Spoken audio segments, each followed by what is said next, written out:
One question, three ways. I've picked out a question today and it's on the screen now, and you might want to just pause the playback and give you a chance to read the question and to familiarize yourself with it. We're going to go straight into lucky guess. So this is where I look at the question and take a view real quick. And again, you might want to pause it here and guess for yourself. See, if you were really in a rush in the exam, what would you do? What would you guess? But I'm going to look at it and look at the question. The amount of wheat, the wheat, what about wheat? The amount of wheat imported from countries other than the United States was greatest in which of the following years? Right, that's a lot of words. And I'm not that comfortable with words, and then they want me to read a graph. A panicked student in the exam would just say, you know what, I'm just going to guess something and do better at other questions. Not a great strategy, but people do it. Let's see how this works. So we're going to look at this and say, you do actually have a lot more time for the question that I've used. But like I say, a panicked student would do that. Don't panic in the exam. Right. Pure math. So this is why I bring as much math to the table as I want to do.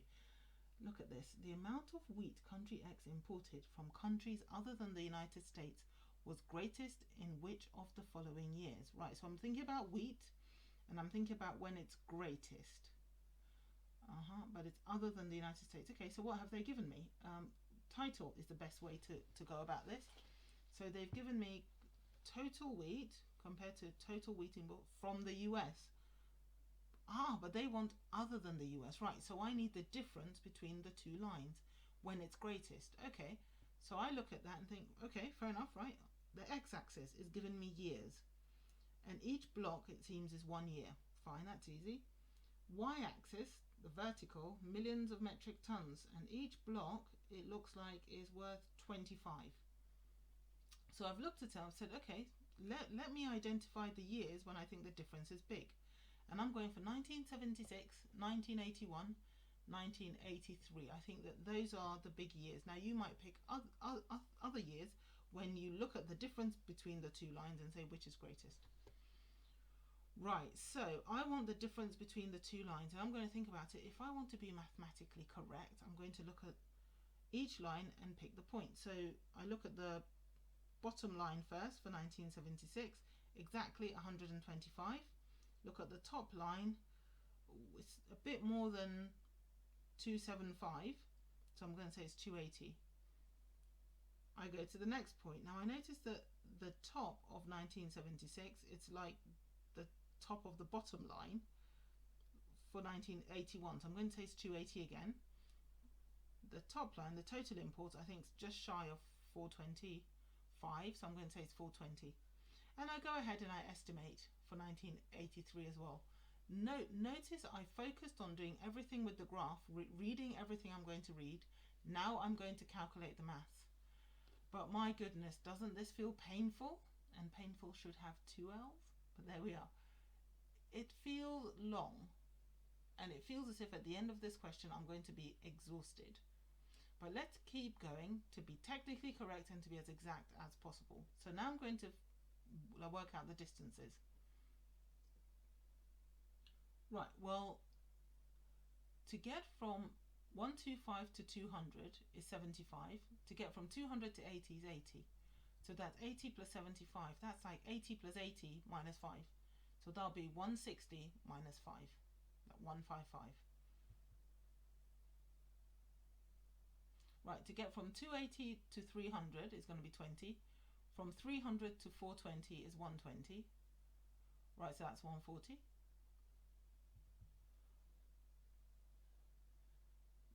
So 75 up to 100 is 25.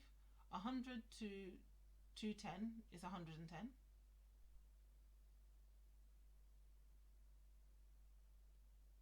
So that gives you 1, 3, 5. And the greatest is 55, which is 1976, which is B.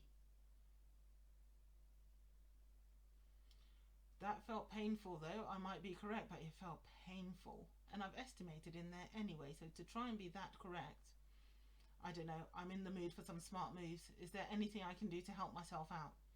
Right, let's read the question again. The amount of wheat country X imported from countries other than the United States was greatest in which of the following years? Right, first thing, rather than try and hold that all in my head, I'm just going to make a few notes about what I'm looking for.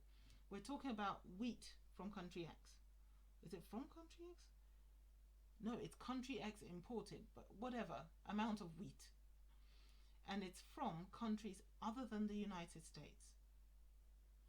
And we want to know when it's greatest. So there are three things there: amount of wheat,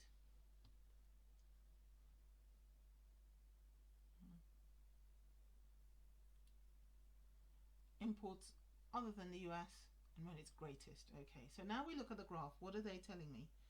X's total wheat imports compared to its wheat imports from the United States. They've mentioned the United States twice. Is it the same thing? No, they're giving me total imports, and they're also giving me the United States. I want other than the United States, so I want the difference between the two lines. Much easier to see when you've written down the main points, I find. That's a tip I work by. Right, so I want, let me look at the x-axis. Each block on there is 1 year. Okay. Y-axis, each block on there is about 25. I'm going to pick out the years that I think have the biggest gap between them. And that's 76, 81 and 83. I don't need to write the 19 again and again. Just helps me. So what am I going to do? Am I going to measure it? I can't do them on the screen. Am I going to work out the individual numbers? I know that that would take me so long. But really, I was right the first time. I just want the difference. So the first at 1976, when I look at that, it's 6 blocks and a bit. When I look at 1981, it's 6 blocks less a bit. 83, it's exactly 5.5. So the highest, the biggest difference is 1976, which is B.